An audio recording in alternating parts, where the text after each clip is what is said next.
mayroong motivational rise, mayroon din daw na tinatawag na motivational basketball ang mga content creators sa social media. Para bigyan ng mukha ang balita, Mobile Journal, Francis Orso.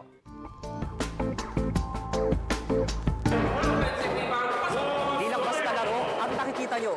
Ito raw ay tinatawag na motivational basketball game. At ang mga manlalaro, ang mga paborito nyo lang naman na vloggers at influencers.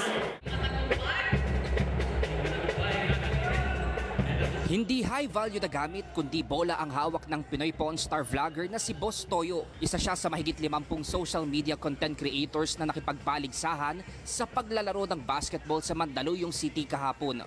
Kasama niya ang iba pang influencers, celebrity, video game streamers, motovloggers, rappers at marami pang iba. Inimbitahan at pinagsama-sama sila ng vlogger at motivational speaker na si Rendon Labador. Kaya ang goal ng larong basketball ay makapag-motivate din. So ito po yung inumpisahan natin na bagong platform na sinusubukan natin pagsama-samahin lahat ng vloggers, influencers, mga celebrities dito sa ating bansa para makapag-inspire, makapagbigay inspirasyon sa kabataan na mahiligan nila yung sports.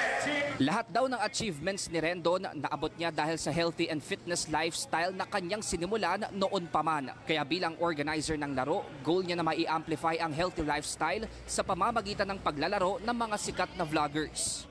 Ganyan din ang pinanguhugutan ng nag-iisang female player na si Jemsun o kilala sa kanyang vlog sa social media na Idol mo to. Bitbit niya ang advokasiyang hindi lang para sa lalaki ang larong basketball dahil for all gender daw ito. Medyo nagulat ako na ako lang pala talaga and it was very interesting kasi